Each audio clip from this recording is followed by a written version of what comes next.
All right.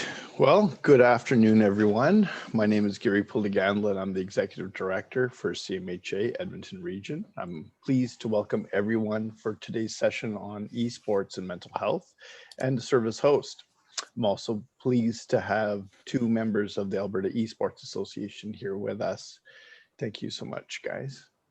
So I'll start off with the land acknowledgement and that we acknowledge that we are here on Treaty 6 territory, a traditional meeting grounds, gathering place, and traveling route to the Cree, Saulteaux, Blackfoot, Métis, Dene, and Nakota Sioux. This is also a homeland for the Métis Nation. We acknowledge all the many First Nations, Métis, and Inuit whose footsteps have marked these lands for centuries. We thank you for joining us today at this event, which is a part of Mental Health Week. Now in its 70th year, CMHA Mental Health Week is marked across the country and aims to raise awareness about mental health concerns in our community and to empower all of us to do more. We hope you've been able to join us for some of our other sessions earlier in the week. Sessions are being recorded and will be posted online soon. For today's session, you should see a Q&A button at the bottom of the screen. Please submit any questions you have there and we'll get through as many of them as we can. We do have some Q&A time allocated towards the end of the session. Some of the content we discuss might be sensitive and triggering. If you need support at any time, please call our 24/7 distress line at 780-482-4357. The Alberta ESports Association is a non-profit organization dedicated towards fostering the growth and development of esports within Alberta and Canada. I'm excited at the prospects of the Alberta ESports Association and CMHA working together to engage the gaming community in promoting mental wellness and collectively taking action on mental health. Our panelists today from, can I just say AESA or AESA? AESA? Okay, yeah. Yep. Okay, great. All right. Our panelists today from AESA are Jordan Sekiya and Kurt Robertson. Jordan, whose pronouns are he and him, is the HR lead and a board of director member for the Alberta ESports Association. He holds a certification in mental health first aid and psychological first aid. He's also a CPHR candidate. His work for AESA is interdisciplinary, which includes HR functions, organizational and community governance, and health and wellness. As a side note, Jordan was one of the first people whose email showed up in my inbox when I started my role in January. I've met him and some of his colleagues a few times since then, and I have to say I'm impressed at the amazingly skilled and community-minded people at the helm of the association. So glad you could join us today, Jordan. My pleasure.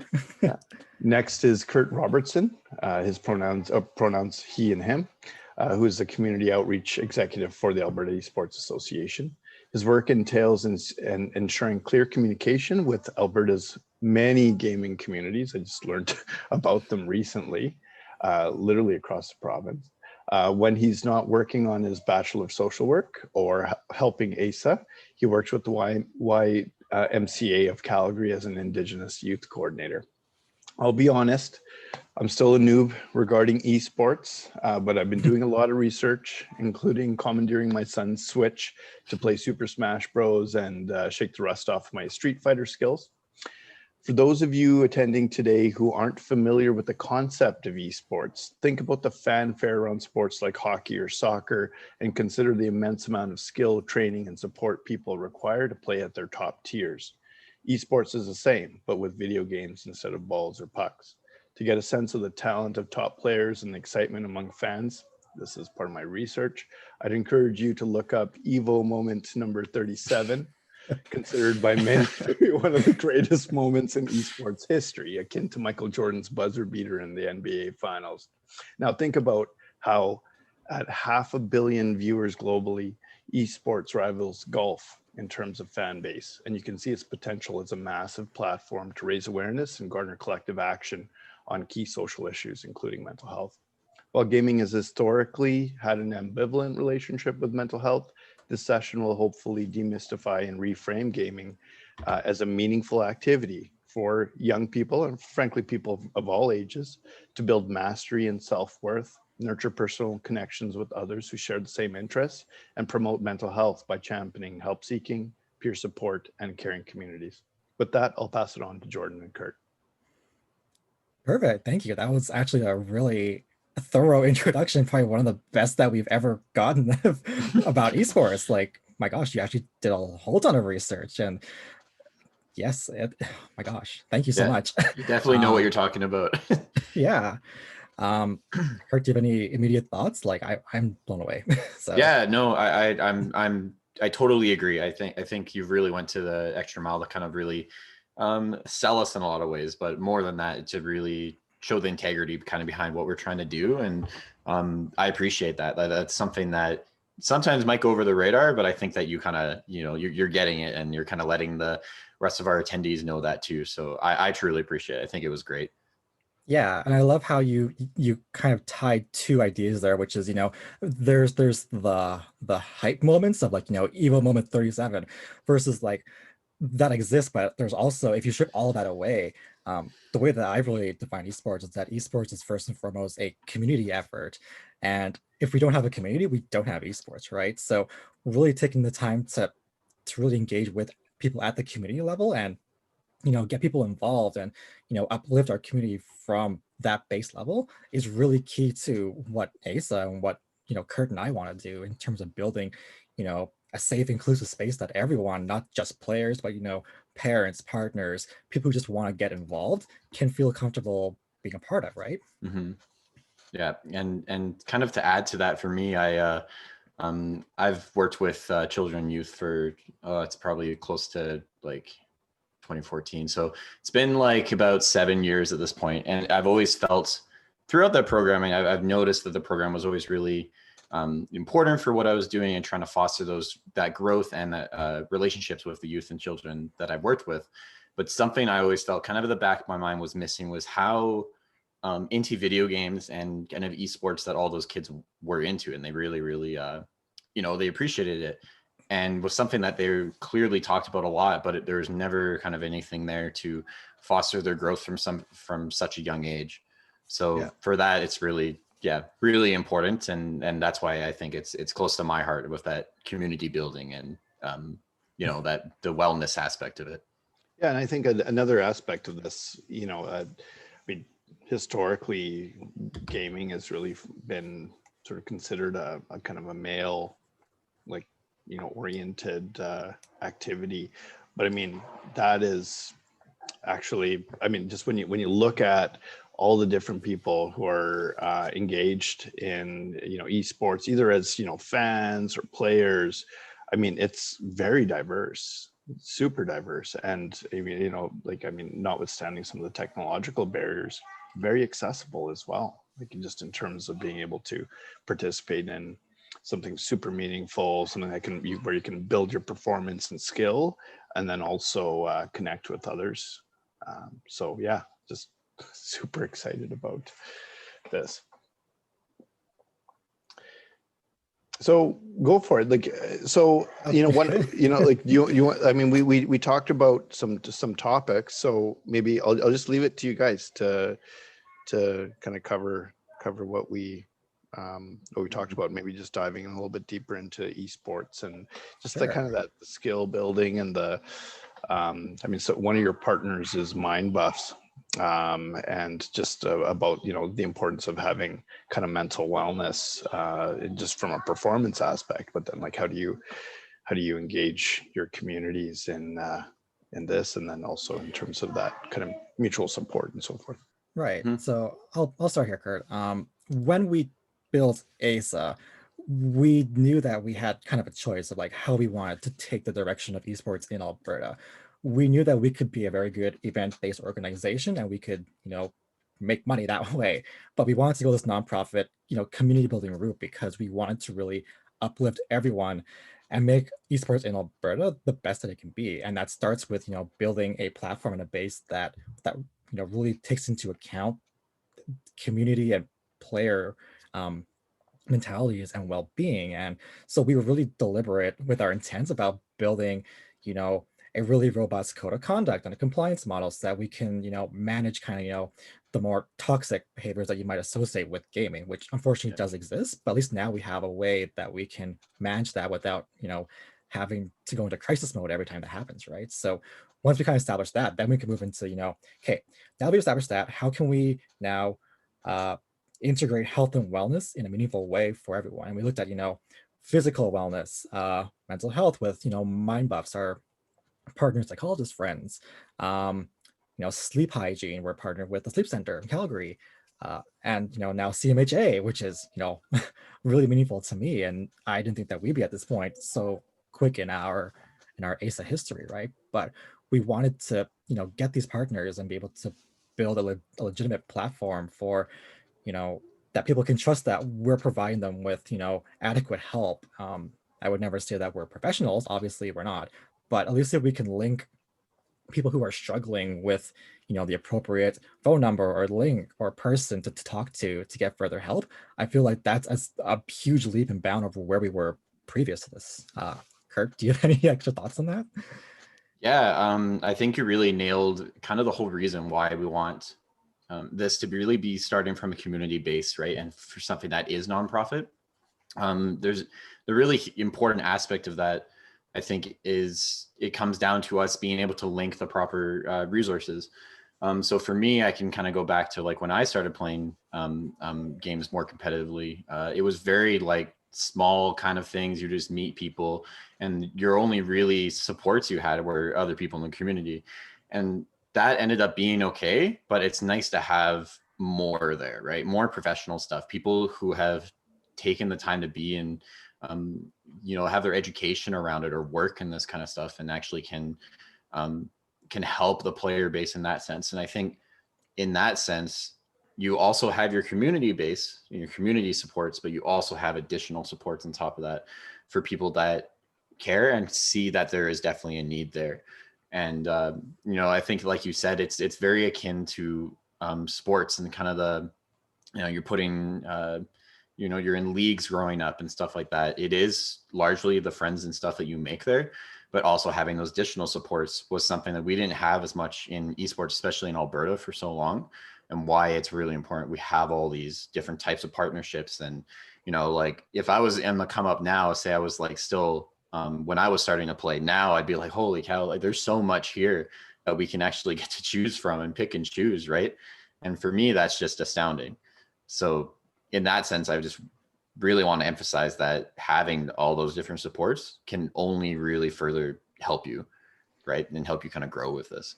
I think that's, that's the most interesting aspect of this to me. Cause like, be honest, like, I'm not a e-athlete. Maybe if I start today, I could, I could aspire to greatness with a little bit of practice. My son would not like the fact that I'm taking up all the video game time. But anyways, like I just think when I was growing up, well, aside from that, I think that just as a society, we tend to look at sports as a very positive aspect in people's lives, right? Especially young people. It gives them focus. It helps them. Just from a like self-determination theory, like it gives them a sense of mastery over something. It's like, I'm going to strive to be better. I can, and I'm really good at something. Gives them even in terms of identity, being able to say, yeah, I'm a good soccer player, I'm a good hockey player, whatever it is. Like it's something that helps build you up. It's such a paradigm buster, right? When you think about how far we've come with regard to video games, right? Like there was a time when like naturally, the response to a kid, playing, games all the time would have been like, 100%. Okay, this is a negative thing, right? Doesn't matter that they've broken records, speed runs or whatever it is, right? Yeah. But like, I think it's really interesting that we've come to this point as a society, I think globally, where there's recognition of the skill required, And then now we're actually creating avenues for professionalization and frankly monetization, right? Like back in the day, it's like, oh, you'll never make money playing video games. And, it's like, and then it was like, well, yeah, you might make money as a developer, but now it's like, you can actually, you can make a career out of it. Mm-hmm. Right. So I think how do you how are you feeling, as a community, particularly you've engaged with schools and parents and things like that and groups like that. How much are people sort of adapting to this paradigm? Kurt, do you want to start? Yeah, I can start with this question. Sure. I think it's really important to keep in mind, you alluded to this a little bit, Giri, was that there was a time, and I would say about 80s, it's like 40 to 50 years ago when this was kind of all starting, and you had your NESs and you had your just starting those home consoles, and they kind of seemed like toys at that point, right? They're just for kids, and with that. But in 40 years, so much has changed on that front. Like now we're to points where you're selling out arenas for that, and people will be on Twitch 24/7 watching people play other games. If there's a really big game that comes out on a weekend, people are going to be watching that. And that paradigm shift has changed so much that I think it's really important to know that it is a very quick change. But it's a change that's kind of coming with the technology and how technology is also changing now too. So to kind of just talk about, just to have that as an aside, know that it's changing so fast. I think it's also really important to know that a lot of places are getting involved in this. So CMHA, is getting involved in this. Right. So there's a lot of additional supports getting involved in something like that. And I think in that sense, it's huge, right? It's just continuing, and it's just the wheels are in motion, and they're not stopping anytime soon at this point. And I'm glad we're kind of on board with that. So that's kind of how I've kind of framed and tried to think about that a little bit, but I'll let you also speak to it, Jordan. Yeah, no, I think you've really raised some great points. And just the fact that we've gotten to this point where esports is no longer just a niche kind of thing that's happening. It's now a global phenomenon that even if you aren't engaged with video games, you kind of know a little bit about what's happening, right? And really what we want to do is kind of bring that to everyone here, and we want to make it accessible to everyone here. We want to as you said, demystify it and make sure that it's not just for niche gamers. You don't have to be a gamer to like esports or enjoy watching esports, right? That engagement does help if you have that kind of attachment to it. But what I would say is that we ran an event with the Edmonton Public School Board recently to do a League of Legends event with them, and that's primarily to give those students kind of that high class, Worlds of League of Legends experience, right? We want to kind of emulate, give them that platform to be like, hey, I'm really good at this. I want to show it to everyone. And it was really exciting that we got, such buy-in from all these different schools in Edmonton and the surrounding area, and that they want to do it again, right? Mm-hmm. And that there are more schools that want to try and put it in esports branch. And that's really telling about where we're going with this, is that once again, esports isn't going anywhere. It's going to be a part of, how we think about, competition and video games. It's no longer just, people sitting in their basements, isolated, right? It's a community effort. And it's a community, it's a way to connect with people, I would say. And that connection piece is very important because that's what drives pretty much everything that we do, right? So, okay, so there are a few things out of that that I wanted to touch on. I'm going to start with one actually that, Jordan, I think you used the word earlier. So let's just get to this now.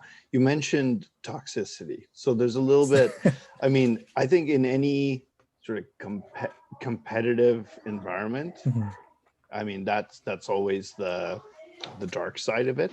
So what can you maybe speak to that a little bit, and probably maybe emphasize? So you mentioned a code of conduct. There's other work that you and your colleagues are doing to kind of create a more supportive community of communities. So can Yeah. you maybe just deep dive into that a bit? Sure. So, like, obviously, we understand that toxicity is a problem. Like, everyone's mind always goes to, like, a Call of Duty voice chat, people just screaming awful things to each other, right? We understand that exists. That is just a facet of how games have operated forever, right? Like trash Mm. talk on the basketball Extreme court. Yeah, Yeah. trash talk yeah, to the yeah, extent that it's offensive, right? yeah. What we want to ensure, at least within an AESA space, and what we can do to accommodate our communities, right, is that we won't stand for that. If you are being offensively rude, we will talk to you and be like, hey, clean it up or you're out. Mhm. We always want to try and let people kind of rehabilitate their behavior before we do just outright be like, no, you're gone forever. Obviously there are certain actions that are just unforgivable, and in that case, fine. But if there's a chance to try and take someone's behavior and make that teaching moment and say, is there something deeper here that we can help you with and connect you with, because maybe that anger that's at the top is hiding a whole bunch of other things underneath, right? um and that's kind of where we can do our best and try and intervene, and try and support people that way and try and curb some of this really outrageously bad behavior, right? Mhm. And obviously we do have a code of conduct and compliance model to back us up, and that kind of gives us the backing to say, hey, we're going to try this, but there is a progressive disciplinary process here that we can put into place if there is kind of like a history of this, or pattern of behavior, right? Mhm. Okay. Yeah. So go ahead, Kurt. Yeah, to add to that, I think it's really, really important to note too that this is something that really needs to be coming from the community up, and it was something that wasn't really, especially in Alberta, wasn't necessarily at the forefront. It was just kind of like we expect you to behave in an orderly way, kind of thing, but there's no real documents kind of backing that up, and to have that now is incredibly important just for the community kind of paradigm shift that we're trying to kind of see, and trying to move people away from maybe what they knew before to something that's more positive and more inclusive for everybody. And that in itself is really important. We've had lots of people, I've seen people come to tournaments that might not want to come to another one because they didn't make a friend there that day, or people were kind of like off-putting, or it just felt like something really hard to be a part of. Whereas now we can make something more inclusive, which gives everyone a chance to kind of be a part of that and actually have things that are backed up behind that, right? So, kind of have it more in that business sense, but have something that at least backs it up instead of it being arbitrary. Right.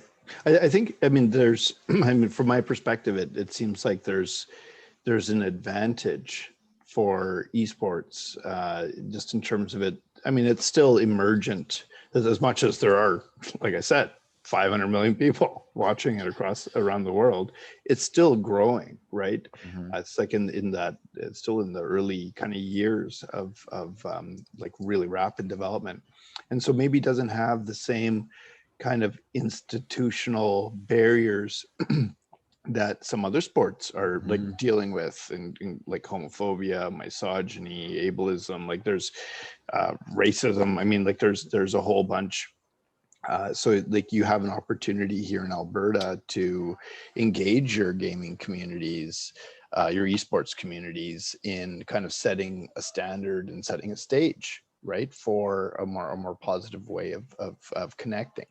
So keeping in that sort of connection theme, I know accessibility is part of your or supporting accessibility is one of your roles as an association. Can you maybe speak a little bit to the kind of technological barriers, and certainly Kurt from your work, I'm sure this is like kind of top of mind for you in terms of social determinants and the various barriers that, like, I mean, a lot of youth face in terms of engaging with kind of mainstream.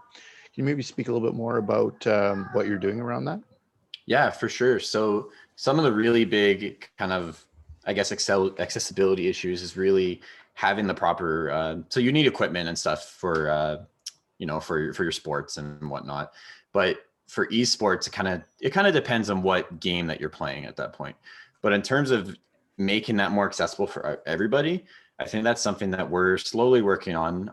But I know the new library that opened up in Edmonton, I can't remember the name of it exactly yet, but they have like an actual gamer space that's there, and they have like gaming towers. I think they have 4 to 6 of them that are equipped to be able to play lots of the popular games. And just it takes a lot to actually like build a gaming desktop, but they have everything that's ready to go there, and so that way you can actually rent out that room and actually use it. So in that sense, I think that's where a lot of accessibility kind of comes from.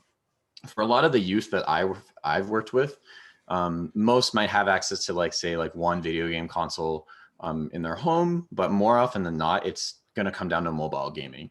So if they're on phones or they're on like iPads, kind of stuff like that is going to be where they find most of their esports stuff. So I think it's really important that esports like that we kind of support tend to be on consoles and can be on computers, but to support also kind of mobile stuff as well. And that way we can kind of get into what the kids are really kind of into, right? Like Fortnite, everyone's heard of Fortnite, and that's very accessible on mobile. And I think that's a huge reason why it's been really successful, that you can play it for free on your phone. Another thing too is us partnering with school boards. That in itself is huge, right? Like if we can get to a point where we can have actual supplies, and we can kind of either have days or weeks with schools where we can bring our supplies, and we can kind of be teaching that alongside a lot of the community stuff that we want to be promoting, would be just astounding. And that's why I think starting some of those relationships and starting to connect with these school boards is huge for especially kids that are in public school and they might not have immediate access to that. I've had with a few of the youth that I worked with, many were Syrian refugees, and they didn't have direct access to a lot of and stuff that they're into. A lot of them really wanted to play Fortnites or the Maddens or really anything like that. It was something they talked about and were very passionate about. But they're often saying, "Yeah, I can't play it. I only play it at my friend's house, and I don't play it actually at home often." So in any kind of way that we can kind of foster that, I think is huge. And I think that starts with really connecting with the school boards and trying to have programming with school boards and getting in there and form relationships with the families and the kids and the youth. Yeah, that's really important. And one thing that I will add is that, as we all know, due to COVID, like everything switched to online, right? Yeah. We had that capacity really quick as gamers to like make that happen. And so this online space actually increased our range and our ability to connect with more gamers. Actually, we thought we would. We had our biggest ever event, I think it was in February, right, with Salt Mines. Yeah. And that's because it was largely an online event, and that was partly because of COVID. But now that we know that we have this outreach that's possible just by making it online versus an in-person event, that takes out the barriers of Totally. physical regions, right?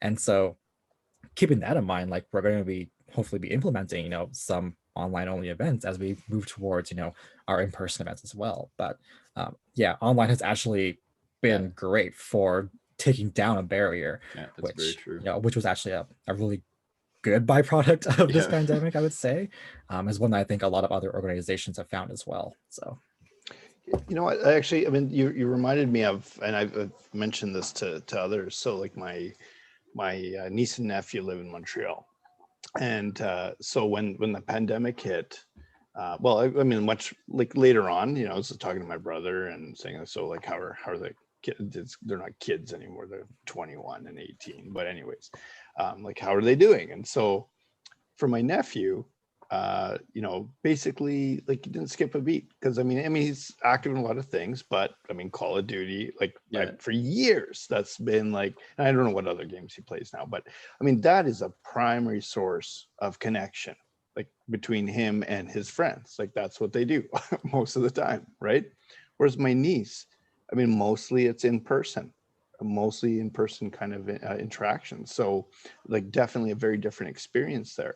So I'm just wondering, like, what are you doing just in terms of promoting gender diversity? Like, I mean, as I said earlier, historically male dominated, right, in terms of gaming. So like what's happening? I mean, I look at your the folks involved with the association and got a pretty diverse group, and like certainly, you know, and from what I've seen. So what are you doing actively like here in Alberta to promote gender diversity in esports? Yeah, so a couple things I'll say is that one, just being open about like, hey, we are a place that we want a diverse representation, and we will protect you and we will have a safe environment for you is like the baseline of what we can do. You know, we've also had women in gaming panels, specifically highlighting that there are women in the space and they are making a difference, and that's a key commitment to what we want to do going forward, right? One other thing, and one little other an anecdote that I want to tell here is that when we were doing that Edmonton Public Schools event, we actually got student volunteers from, you know, the schools in Edmonton, and I was quite surprised that it was evenly split between boys and girls who wanted to volunteer with us, and I was like, this is great. This is a huge signal of like where we're going, and one of them wasn't even a gamer. She kind of was apologetic and saying like, I don't actually know much about esports. I'd like to learn. I'm like, you don't have to know anything about esports. Exactly. The fact that you want to get involved speaks volumes about who you are and about where we're going, because you're deciding to choose. You're actually choosing to want to be involved in our space. That's a great sign about our values and where we're heading, because we're now appealing to a broader base than just gamers, right? Yeah. And so I'm so thankful to that one volunteer in particular for you know, wanting to spend that time with us. And I hope we see her again, and I hope that, you know, in the future we get more volunteers and, you know, a greater diversity of volunteers as well, you know. Kurt, I kind of went off there. No, I think you said what absolutely needed to be said, and I'm really glad that you mentioned the part of it being a volunteer that wasn't into esports initially, and eventually just kind of, you know, saw parts of it and going, I want to learn more about this, I want to get involved. In that sense, I think it's astounding and really cool that happens.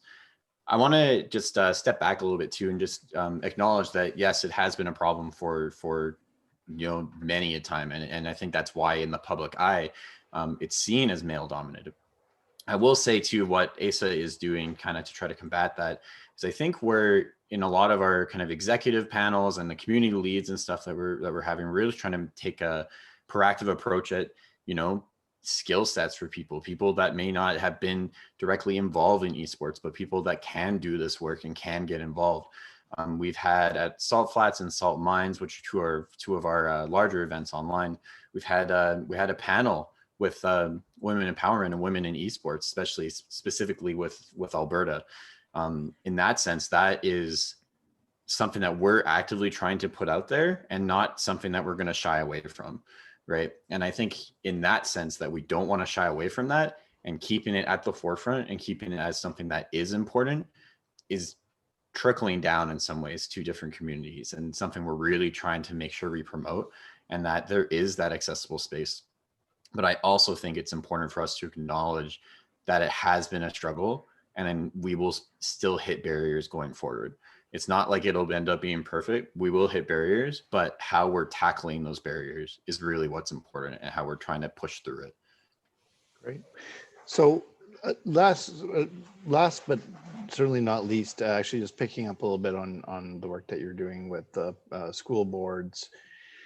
So I think it was about 5 years ago that the Alberta Teachers Association started working with the University of Alberta and Harvard University and Boston Children's Hospital on a project called Growing Up Digital Alberta, really looking at kind of kids' interaction with technology and getting a better sense of, okay, so how is this actually impacting various things, including school performance, mental health, physical health, and so forth.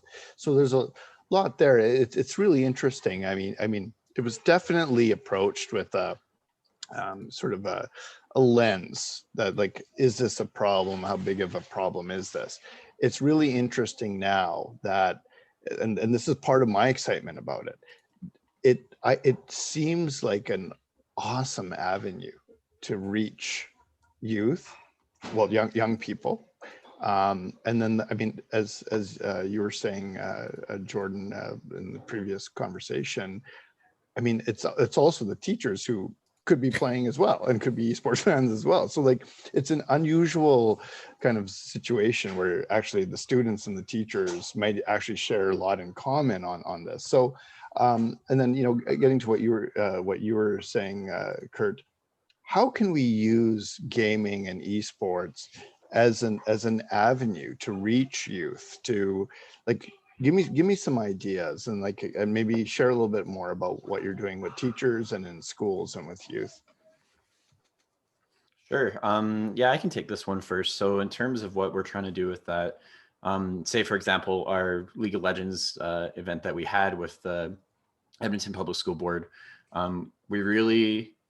it was a chance to kind of bring the schools together and try to expand that out a little bit more. So we made a tournament of it, kind of like placed it off of leagues, and something that they could be engaged in.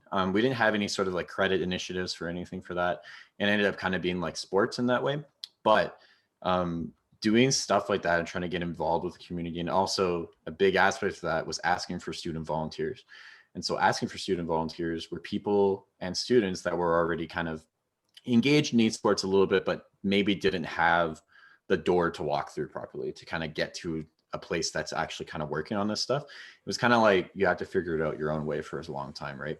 And I think in that aspect, having asked for volunteers and trying to, instead of kind of work top down, it ends up being a more circular kind of thing, and ends up being more relational in that sense, which I think is super important for retaining interests and also fostering a healthy and inclusive environment.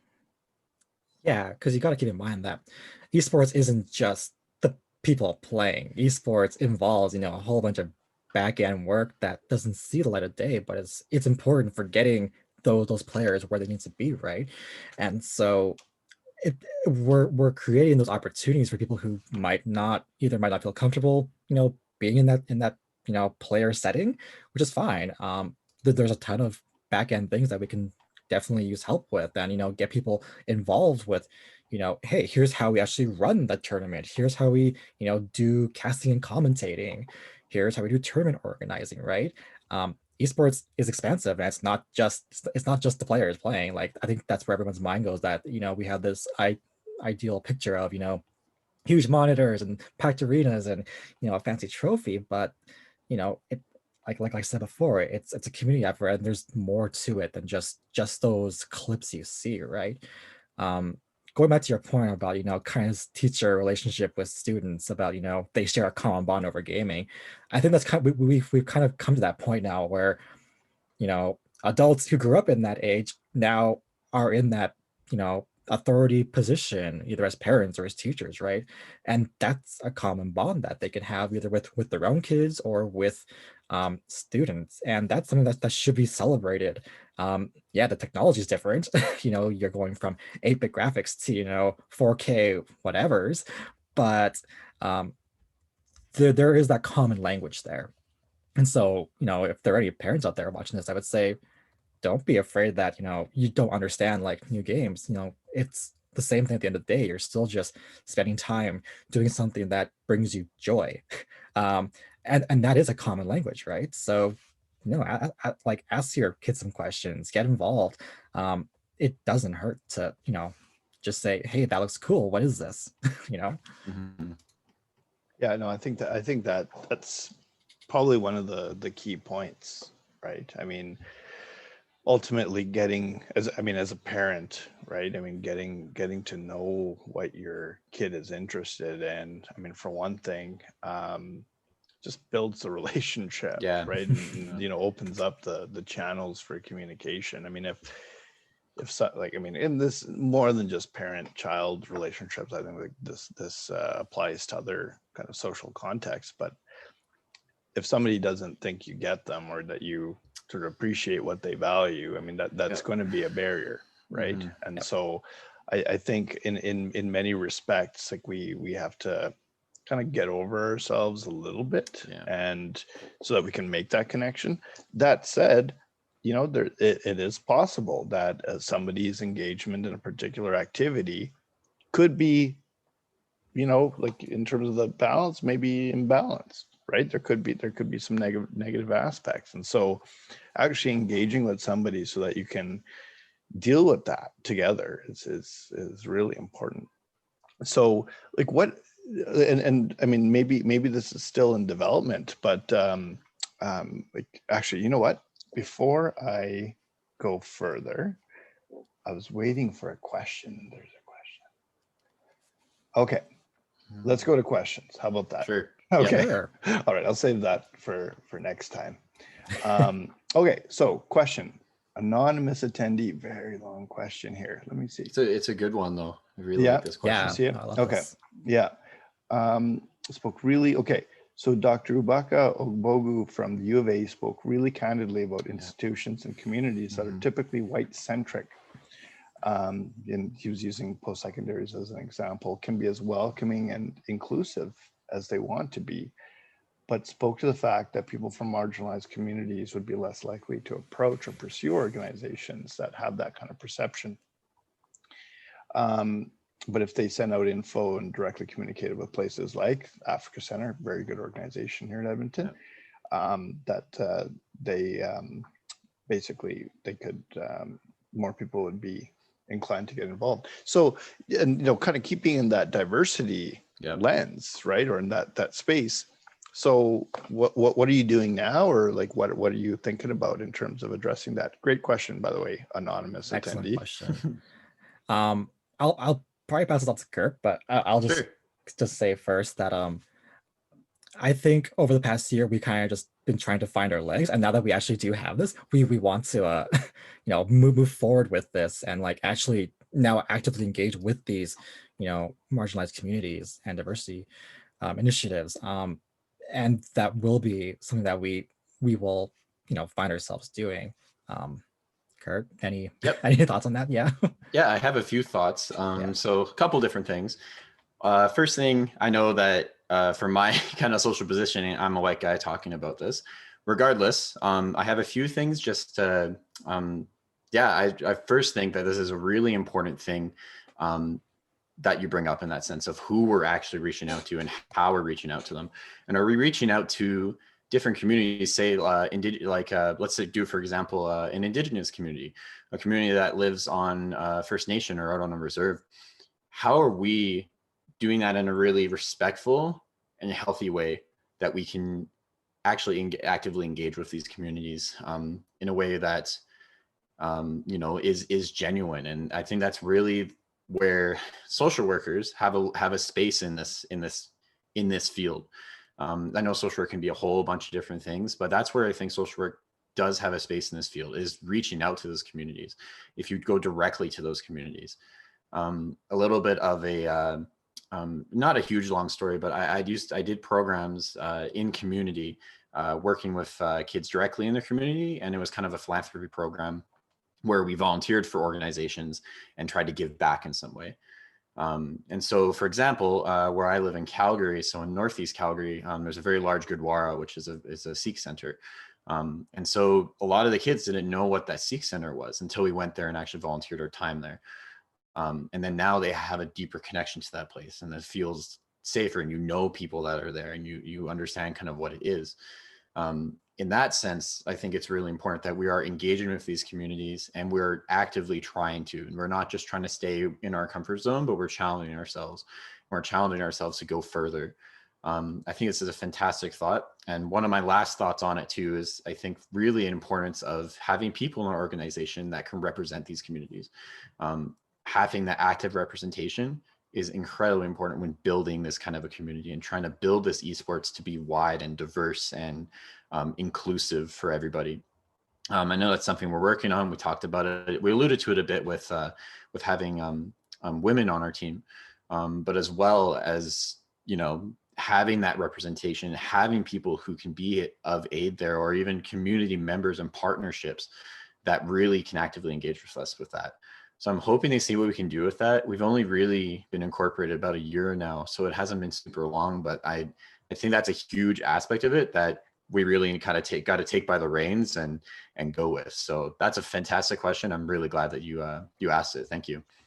So, and actually keeping on that, so Tina asked a kind of actually a very relevant question. So in terms of taking things by the reins, definitely there's this, as she noted, a distinction between the grassroots, local, and community focused initiatives compared to the billion-dollar, well, maybe actually, like they're big money, big industry kind of events, and sort of the lack of visibility of a similar kind of mindset and focus, especially on health and diversity.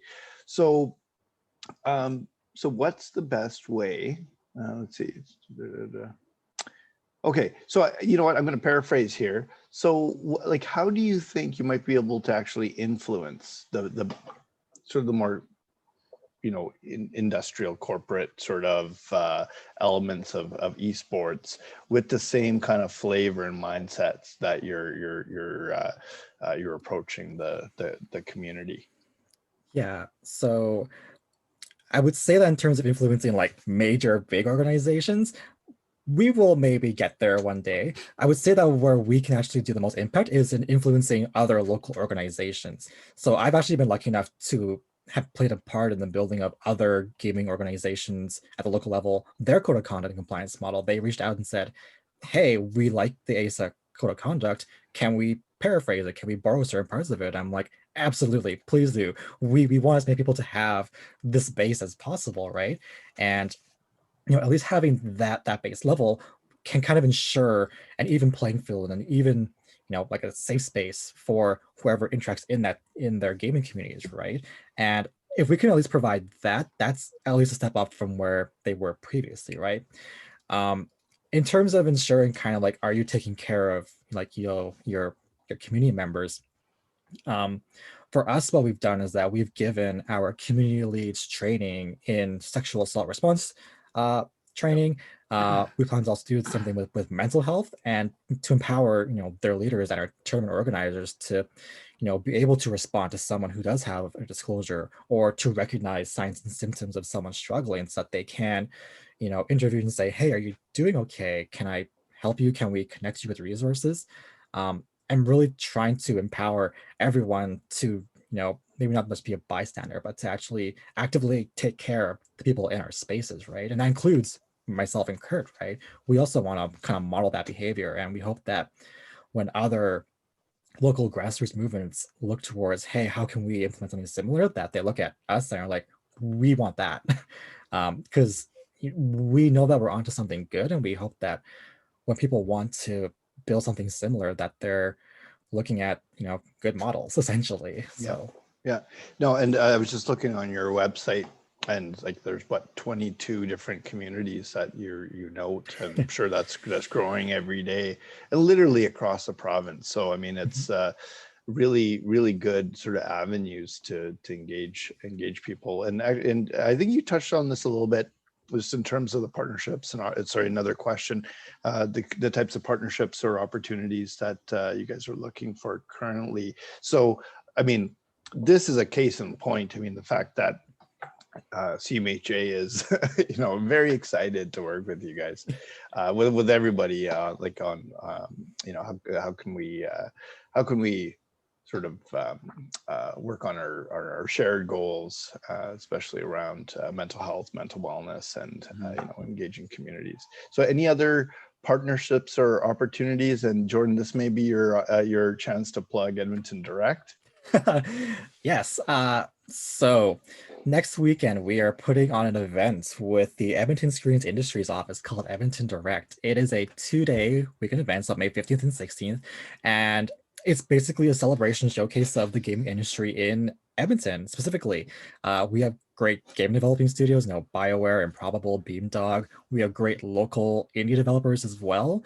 And we really want to showcase that and showcase what they're building, what they're producing, the people in charge there, what kind of wisdom do they have for us. I'll be doing another mental health panel with a CMHA representative as well as our partners from Mind Buffs, and there will be esports as well. We're going to be showcasing some top threes of some games you might know: Super Smash Brothers, Street Fighter, Guilty Gear. There's some other ones that might get yelled at for later. But it's really an event for everyone who might be interested about what games look like especially at our level, because right around the corner we have, you know, such huge names in the game space, and people not realize that we have such talent here. Yes, this. Yep. Yeah, so it starts at 11 on Saturday, May 15th, and I think it ends at 9. So as you can see, we have lots of like panels, things you can get involved with. These are the brackets and all the games that we're going to be playing. So yep, Street Fighter, StarCraft, Melee, and like, yeah, it's going to be, we're extremely pumped to be able to put on this event, because as you can see, we have a whole bunch of sponsors who believe in what we do, people who believe not just in what esports is and what esports does, but games in general and how to celebrate that. And so I would say, like, in terms of like partnership and opportunities, like if you know that you have like an esports interest and you believe in what we do about uplifting communities and like wanting to make this space grow, like our contact information is on the website. Shoot the contact email and we can go from there, I would say. Yeah, great. And I did post a link to that to Edmonton Direct in the chat. Perfect. So we're probably seconds away from 1 o'clock. So Yep. Just want to take this opportunity to thank Jordan, Kurt, so much for your time today and for sharing your perspectives and on this very important topic. I'm super, like I said, super stoked to work with all of you on you know, to build a relationship and to really put mental health at the center, mental health and wellness, and at the center of your work. So thank you to all of you. Thank you to the Alberta ESports Association, and of course my colleagues at CMHA, and for all the attendees and the folks who asked those wonderful questions. We will be posting this on our website as recorded. And I hope we will be able to work with AESA on future events, you know, including webinars, so we can continue this conversation. Anyways, Perfect. Thank you, everyone. Yes. See you. Thank you, everyone. Take care. Bye. Bye.